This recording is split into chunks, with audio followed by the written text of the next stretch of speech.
Are you using criticism as a way of kicking yourself in the tail, moving forward and changing your habits, but realizing it's not working the way you hoped it would? If so, stay tuned for this short video to find out what you might be able to do about that. Hi, my name is Tara. This is Wellness with Tara. I hope you are doing well today. It's so common, so common for people who want to change their lives and to create new, better habits, healthy habits, etc., or to get rid of old habits, to feel like all we have to do is speak a little firmer with ourselves, dig a little deeper, try a little harder. And what tends to happen, we tend to get critical.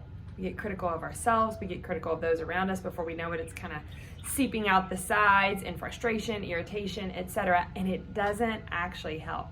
If you were to imagine for a moment that you were a child, maybe think back to your own childhood, and remember when an adult or a classmate or a friend even spoke to you in a way that was critical or demanding. They insisted that you be a certain way, or you change a certain thing, or you just need to be better. You need to do better. You need to shift the way you're doing things. How well did you receive that? Did it work? I mean, for some of you, it may have temporarily.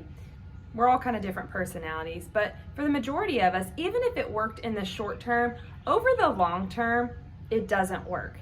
Because even internally, our emotions, our inner self, our core self, whatever you want to call it, does not like being told what to do, how to do it in a critical, irritating, and angry voice. So what do we do about that? Well, there's a lot of different things we can do. There's some processes we can work through to help change and shift that voice. But first off, it really comes down to quieting the critical voice, to softening its impact, and to speaking to ourselves. Yes, I said ourselves, speaking to ourselves with more kindness, with more gentleness. Okay, so for those of you that may know the Enneagram, I'm an Enneagram type 1, and we have a knack, if we're not mindful or careful, we have a knack for being super critical, especially inwardly. It can go inwardly or outwardly. So this is something I have had to learn the very hard way, that pushing myself harder or telling myself what an idiot I am or how stupid I am or all I need to do is try harder does not work, and it ends up making me resentful. It ends up leading me towards almost the opposite. Instead of creating the positive changes that I want to create, a lot of times it actually makes me go the opposite direction and can even put me in this victim, like, well, there's nothing I can do about it. Why bother? Why try?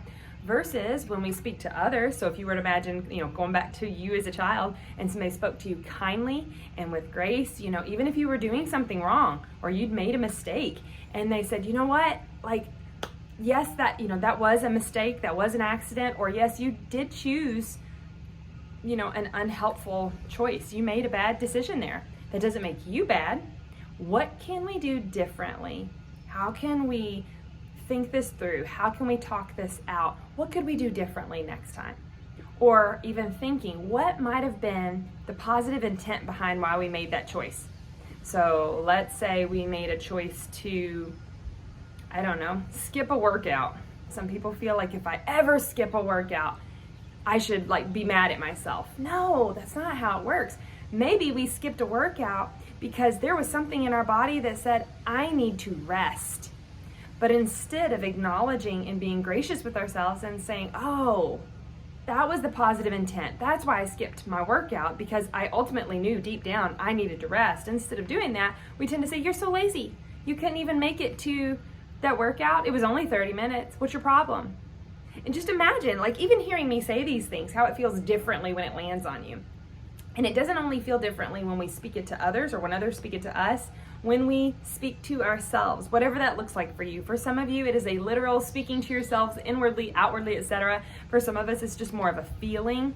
But notice, in the future, when you try to create some sort of change and you hear a voice in your head, or you get that feeling in your body, or you see an image of you failing, speak kind, speak gentle. Notice, what's the positive thing that part of you was trying to fulfill? If you want to learn more about this and you're curious, feel free to check out previous videos I have posted on here, or check out my website, Wellness with Tara, T-E-R-R-A, wellnesswithtara.com. I've got lots of resources there for free, and you can also schedule a free consult if you want to learn a little bit more about what I do from a coaching perspective and how I might be able to help you with the negative voices in your head, offering grace and change movement towards the future. Until next time, take care.